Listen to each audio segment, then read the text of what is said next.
Bonjour à tous, mon nom est Guillaume Côté et bienvenue dans ce tutoriel.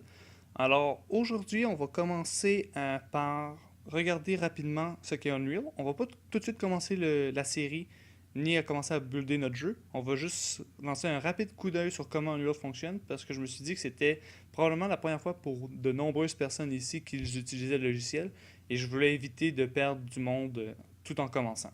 Alors on va commencer de la toute base. On va voir un survol rapide de comment l'engin fonctionne, et après ça, on va être bon pour partir. Donc, la première chose pour commencer à utiliser Unreal, c'est d'avoir d'Unreal installé sur son ordinateur. Et on ne peut pas directement installer Unreal, il faut installer le Epic Game Launcher. Si vous n'avez pas ça, c'est vraiment simple. Il suffit d'aller sur Internet, epicgames.com, get Epic Games, cliquez sur l'installateur, et lorsque vous allez le partir, vous allez obtenir quelque chose comme ça. Epic Games, c'est une compagnie qui fait des jeux et c'est une compagnie qui libère son engin de jeu pour que d'autres personnes puissent faire des jeux avec le même engin qu'eux utilisent. Leur engin, c'est Unreal, alors il est ici, c'est ça qu'on va utiliser. Si on clique dessus, ça devrait normalement vous emmener sur Community, qui devrait avoir une page qui ressemble à ça. Nous, ce qui nous intéresse, c'est Library, on va cliquer là-dessus. Si vous n'avez pas de version d'Unreal, il suffit d'aller ici et de choisir la version de votre choix. Pour notre vidéo, on va choisir la version 4.11 parce que c'est ça qui est présentement installé au NAD selon ma compréhension. Et je ne suis pas certain que 4.12 va être installé pour le retour en classe. Alors, je me suis dit qu'on allait utiliser 4.11. Si vous utilisez une autre version, ou si vous ne savez pas quelle version prendre, vous pouvez prendre une version assez récente. Peut-être pas la toute nouvelle bêta qui n'est pas encore fonctionnelle. Peut-être la latest official release. Mais pour nous, on va utiliser 4.11. Une version plus récente pourrait faire l'affaire, absolument. Alright, so 4.11, normalement, vous devriez cliquer sur Launch.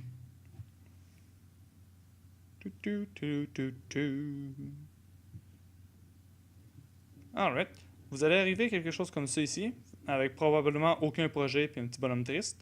Ce qu'on va faire, c'est qu'on va aller sur New Project. Nous, on va utiliser Blueprint. Vous pourriez utiliser C++, mais on va utiliser Blueprint pour celui-ci. Nous, on va choisir No Starter Content. On pourrait garder le Starter Content, ça ne va pas nuire. C'est juste que ça va faire un projet qui va être beaucoup plus lourd et je me suis dit que ce serait plus intéressant de partir d'absolument rien et de tout builder nous-mêmes plutôt que d'utiliser des meshes qui viennent directement d'Unreal. Donc, nommer notre projet. Moi, je vais l'appeler tutonad underscore megaman. Là, ça va me dire que ça ne fonctionne pas parce que le fichier existe déjà, ce qui est normal. Et si vous créez ça au NAD, il se peut que ça ne fonctionne pas, puis que ça ressemble un peu à quelque chose comme ça, le chemin que vous avez. Donc, backslash, user, plein d'affaires. De ce que j'ai compris au NAD, il faut remplacer le premier backslash, donc supprimer le premier backslash. Ensuite, on écrit H majuscule, 2 points, et normalement, ça devrait fonctionner. Sinon, vous pouvez toujours cliquer sur les trois petits points-là, l'enregistrer sur le C, mais n'oubliez pas que le C est dépendant du poste et non pas de votre session. Donc, une fois que vous avez fini, prendre tout le dossier Unreal qui a été créé et le mettre sur votre session. Processus un peu compliqué, mais on s'y fait. Super. Donc, je vais juste fermer ça parce que, comme mentionné plus tôt, j'ai déjà créé mon tutoriel Megaman. Et je vais juste double-cliquer dessus pour le partir.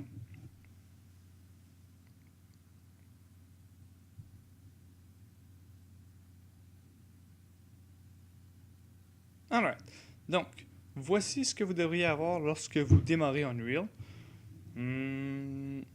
Et on va passer rapidement au travers de chacun de ces panneaux-là ici.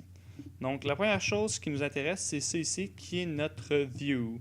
Alors, si je clique droit là-dedans, on peut voir que je peux regarder partout. Je maintiens le clic droit enfoncé.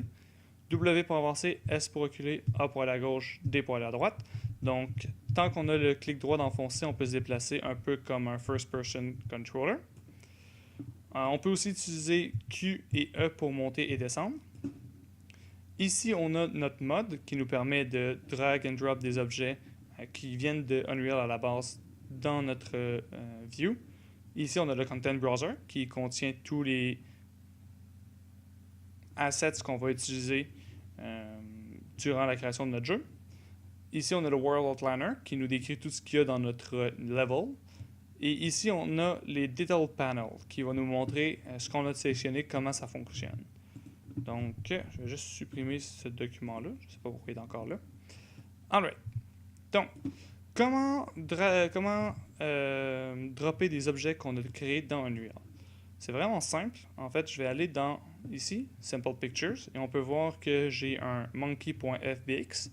Alors, ce que je vais faire, c'est que je vais juste cliquer dessus, le drag and drop dans le Content Browser. Là, il va me poser quelques questions. Vous pouvez regarder un peu dans le détail ce que chaque question vaut, mais pour l'instant, on va juste cliquer sur Import All. On peut fermer ça ici. Et là, si on drag and drop, on a une tête de singe. Tête de singe, c'est l'objet, c'est le Utah Teapot de Blender. Donc, si vous ne le connaissez pas, voilà, tête de singe. Et si on retourne ici puis qu'on veut importer une image, disons des tulipes, on drop ça là-dedans. On peut prendre notre image ensuite et la drag and drop sur une surface. Donc, je vais la drag and drop sur mon floor.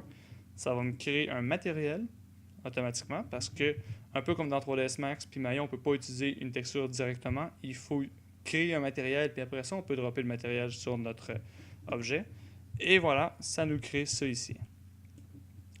Donc, c'est comme ça que ça fonctionne pour se créer pour importer des images, des textures et des FBX dans Unreal. C'est vraiment simple. Il suffit de drag and dropper dans le Content Browser. Parlant du Content Browser, je vais cliquer sur droit, clic droit, puis on peut voir que j'ai beaucoup d'options ici. Je peux créer des blueprints, des levels, material, particle system. Ici, on a d'autres options. Mais moi, ce que je vais faire, c'est que je vais cliquer sur New Folder et je vais appeler ça Materials. Et on va juste prendre ça et on va le draguer là-dedans. Aussi, si je ne me trompe pas, vous devriez avoir cette vue-là ici. Si vous voulez avoir le petit panel ici avec toute la hiérarchie de votre jeu, vous avez juste à cliquer sur ce bouton-là ici. Sinon, vous pouvez cliquer sur ce qui est en haut là. Alright. Prochaine étape, j'aimerais qu'on passe au travers de tous les éléments qu'il y a dans le niveau par défaut pour vous donner une petite idée de comment ça fonctionne en général Unreal. Et après ça, je pense qu'on va être bon pour partir. Donc, si je clique ici sur Untitled, ça c'est le nom de notre niveau. On n'a aucune option dans le Detail. Par contre, si je clique droit, j'ai l'option d'avoir mon World Settings, qui normalement ne devrait pas être là pour vous. Alors, le World Settings n'est pas vraiment utile pour vous en ce moment, mais si jamais vous le cherchez, il est là. Atmospheric Fog, c'est ça ici. Et on peut voir dans ces details ici que je peux changer sa location, sa rotation puis son scale. Mais ça ne changera pas grand-chose parce que, dans le fond, c'est juste un placeholder pour un effet qui affecte le monde en entier. En fait, si j'augmente le fog multiplayer ici, en cliquant dessus alors que j'ai une espèce de double flèche, je peux le gauche-droite. Et là, on peut voir que je suis capable d'augmenter et diminuer l'intensité de mon fog. Si je clique ensuite sur l'œil, je suis capable de hide et unhide mon fog. Ça, c'est toujours pratique. Et vous avez probablement remarqué que quand j'ai joué avec ce setting-là, on avait une petite flèche jaune ici. Ce que ça fait, si on clique dessus, c'est que ça reset to default. Alors, ça, c'est bien. Aussi, je viens de réaliser que j'ai oublié de mentionner les transforms de base. Alors, si je clique sur ma tête de singe, on a W pour Translate, E pour Rotate et R pour Scale. Par défaut dans Unreal, tout snap, donc vous avez des options ici de cocher, ce qui veut dire que présentement, je peux juste me tasser de 10 cm de la shot. On peut le voir ici si on regarde les Y, que je suis toujours dans un facteur de 10. Si on veut, on peut désactiver ça en cliquant là-dessus. Donc là, je peux vraiment aller où est-ce que je veux. Ou on peut changer le snap size. Donc là, je pourrais dire qu'on snap seulement aux 100 unités. Et puisqu'on parle d'unité, veuillez noter que dans Unreal, une unité vaut 1 cm. Donc si on snap aux 100 unités, ça veut dire qu'on snap au mètre. Alright. World Setting, Detail. Super. Fait que on peut continuer avec le floor. Le floor ici, dans les details, on a ses transforms, on a le mesh qu'il utilise, le matériel qu'il y a dessus, des options de physique, des options de collision, des options d'éclairage et d'autres options ici qu'on ne se servira pas vraiment, mais sachez qu'elles sont là. Light Source, ça c'est présentement la seule lumière qu'il y a dans la scène. On peut la faire tourner avec l'option de Rotate. vraiment simple. On peut augmenter son intensité ou la diminuer. Et on peut changer sa couleur juste en cliquant ici puis en choisissant une nouvelle couleur. Donc, moi, je vais la laisser sa couleur par défaut. Super. Ensuite, on descend à notre monkey, qui est notre objet de base. Donc, on va le laisser tranquille. Ben, pas de base, mais l'objet que j'ai importé.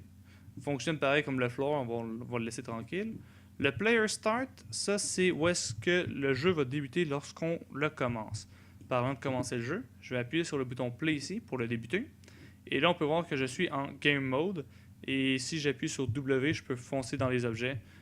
Pareil lorsque je me promenais dans le monde. Mais à cette heure, on est comme en game mode, donc on rentre dans les objets et les collisions sont comptées.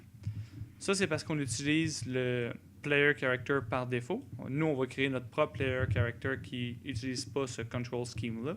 On va voir ça dans les prochaines vidéos. Et finalement, on a la Sky Sphere qui représente le ciel ici, qui a plein de settings qu'on peut changer. Par exemple, le Sun Brightness qu'on peut diminuer ou augmenter.